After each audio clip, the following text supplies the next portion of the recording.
Hey, Shapekeys here with part 4 of my F-302 model time-lapse. In this part, I'm building a lot of the details of the F-302 model. Here you see I'm making the vertical stabilizer, and this particular object has some lessons you can learn about applying mirror modifiers. So the vertical stabilizer is mirrored across itself, so it's symmetrical on both sides, which can save you some modeling work, since you don't have to fiddle with both sides of the vertical stabilizer. You can just make one side and that gets mirrored across. Here I'm messing with some bevels to try and match the curve of the top, and as you see, I kind of gave up on that, and applied a subdivision surface modifier with some holding edges, and that ended up looking a little better because there were some shading problems with the way I was trying to do it before.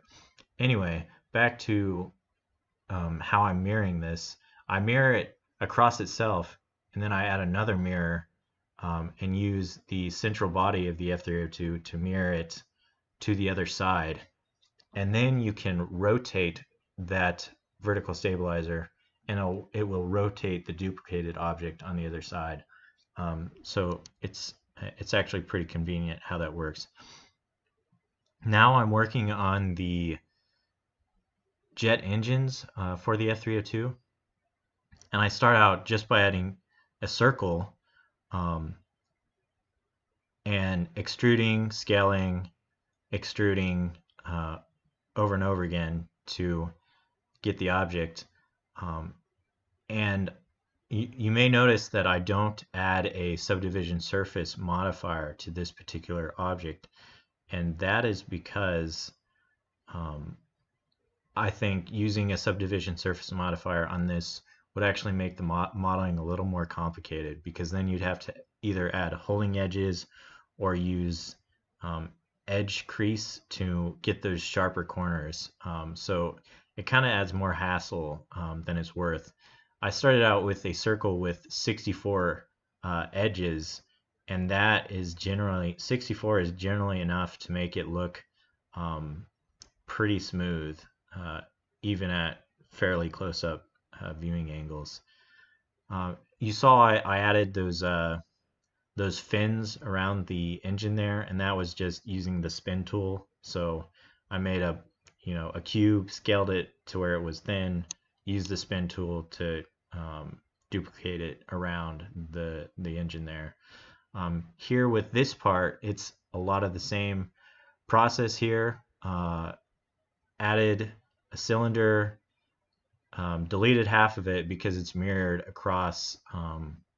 It's on the central axis and it's mirrored across. And then I'm just using a bevel to get that little bit of a curve. I added a little bit of bevel there. Here with this particular object, it's just a cube, one side deleted, and then a bevel modifier added to get it to have that sort of those curved edges. And then I'm duplicating it with Alt D, which creates a linked duplicate. That way, whenever I modify one of them later on, it'll make those same modifications to the others. And since all these objects are basically identical, you want that sort of behavior. Here I'm working on the wing tip details, which are again pretty simple, simple objects. Just a cube, some loop cuts, extruded part of it, added a cylinder to the ends. With this piece here, I'm adding those raised panel details, and all I did was I duplicated that object, used the knife tool to cut out the panel shape, deleted everything else, and then added a solidify modifier to get that thickness to it. So just as a design strategy, or we'll talk about like beginning modeling. I used to think that all the parts of a model had to be of the same object, but that is not the case, and that'll really handicap you if you have that mentality. Really, you want to split a model up into objects that have the same modifier stack, um, and if you do that, uh, that'll get you pretty far. Here I'm working on the landing gear, the main landing gear of the F-302, um, and I just added a torus and then used some bevel to get it curved. I mirrored it across, so added a torus, deleted half of it, used bevel to get the right bevel on the inside versus the outside because they're different. And then I deleted half of it, mirrored it across to get both sides of an individual tire. And now I'm building the inside part of that tire, and you'll see it's a lot of the same operations over and over again. So adding a cylinder, extrude, scale um, are most of the operations, and then I add a bevel to everything to just give the corners a little bit of that bevel, because nothing is ever a perfectly sharp edge. And you'll hear a lot of tutorials talk about that. And then how I got both sides of the landing gear here is I did the same thing I did with the vertical stabilizer, is I added another mirror to mirror the tire across the strut. And then what you saw me doing there, where I was rotating the landing gear, was I was trying to see if the landing gear would actually fit when it was raised, and it would not. So I had to make it thinner.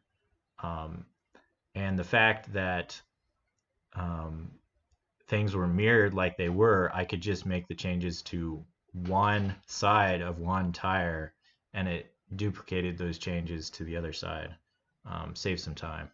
And here I'm trying to get the landing gear to fit in the wheel well, um, because the wing is actually quite thin on the F-302, um, and it ends up making the landing gear look kind of wimpy compared to the size of the F-302. But what can you do? And something I guess worth mentioning is what I'm doing now. I'm going to end up changing in a later video, because with the landing gear down, if you look at the F-302 from the side, the landing gear looks like it's too far forward, especially since it's pretty much forward of the engines, and the engines are going to be the heaviest part of the F-302. So in reality, the F-302 would tilt back on its butt. So I'm going to make the artistic decision later on to move the landing gear further back in the wing and have it fold down a different way than what the screen version does. And that's just an artistic decision.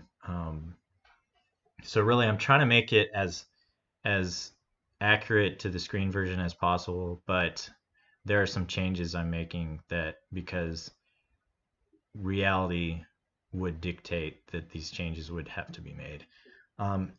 Here with the piece that I'm adding to the landing gear here, it's kind of a gear shaped piece, and I'm trying to use the selection tool, which is checker deselect. And I've always had problems when it's not every other face, when you're trying to select like every third face. So you saw what I ended up having to do is kind of select some of the faces manually to shrink in to get that gear shape. It's coming up towards the end of this video. I'll continue in the next one. I guess some last pieces to mention are you want to be conscientious of where your object origins are. So obviously the tires, you want the origin to be in the center of the tire so that the tires rotate about the center, and you want the strut origin to be at the top of the strut. All right, that's it.